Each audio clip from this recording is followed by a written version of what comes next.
let's have a look at converting a photograph into black and white. Here we have a color photograph, and we want to use the best method possible to bring out the most detail when we convert this to black and white. And the way to do that is to use an adjustment which was added in Photoshop CS3, but now it's even easier in CS4, and it's in the adjustments panel here.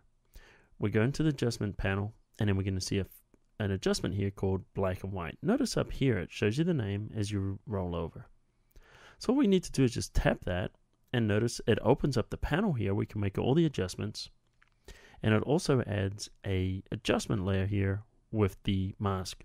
Now you could add the adjustment layer just down here, like we always did in earlier versions of Photoshop, but in this case it's much easier to use the adjustments panel. So notice when I choose this and add this filter, immediately everything becomes black and white. Now I can go in and I can fine-tune the way I want this adjustment by adjusting these little sliders here by each color. Notice as I do that, see the area here? Notice how we can change that. Just make it very flat or start to bring out some of the texture there, which is actually showing some of the light. It's kind of an interesting effect. So we can go through and we can adjust these individually by moving the sliders. Now the only problem with this, sometimes it's very difficult to try and remember which parts of the image are which colors. So we have this option here that we can choose this little finger here, and now we can simply choose a color and then just drag to the left or to the right to adjust the way that that appears. So let's just play around a little bit. Maybe we can darken up the back a bit. And we're just simply clicking and dragging to change the way that looks. So now we've got a little bit more separation here between the background and the foreground, and that's not a bad conversion. But there's other things we can do. We can take that a lot further. We could take the opacity and bring it back just a little bit. So now we're just showing a subtle amount of color. Or we can drag it all the way up and we can work inside the layer mask, which is exactly what we're going to do right now. We're going to work in this layer mask and we're going to paint in the light. So right now I just hit Command 1, or that would be Control 1 on Windows to zoom into 100%, so we can get a little closer look. Now if I hit the space bar or use one of the touch strips, I can move this around.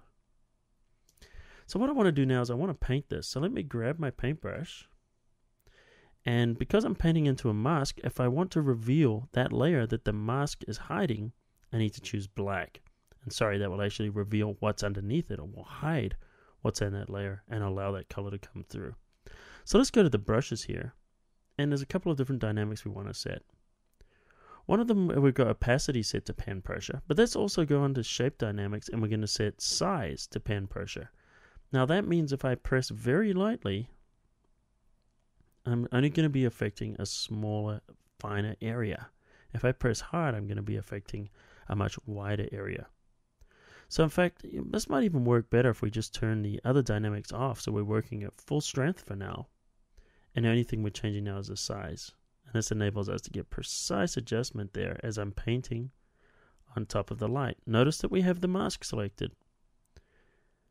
And we're just going to just lightly go around those edges and press harder in the middle. Let's do the same here, just lightly around the edges.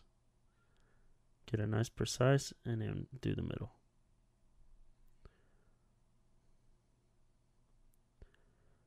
So you can see by doing that, we can very quickly and reasonably precisely bring this up. There we go. And there we go, we're showing that color now. So if we zoom out, hitting the Control 0, that would be Command 0, we can zoom right out and we can see that. Now what if we do want to do a little bit more here? Well, let's turn the other dynamics on to pen pressure for opacity, and maybe we'll turn the size off. And now what we can do is we can just use our touch strip to adjust the size of our brush. And now if I wanted to let a little bit of color come through, say underneath, I just very, very gently paint it. Just allow just a little bit, not too much. And notice if I go very lightly, it allows just the slightest bit of color to come through on the front there.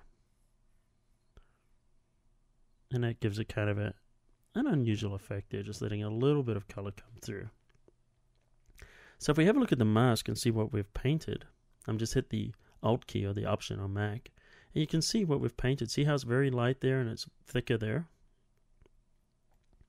And that shows that kind of effect. The other thing we could do too is we could play around with the opacity, we could drop it down and allow the whole image to show through, or just allow a little bit of color to come through from the background, or bring it all the way up. And if we wanted, we could go up the top here and we could paint and allow some of the color here to show from where the sand's getting near the ocean. It's kind of a cooler color.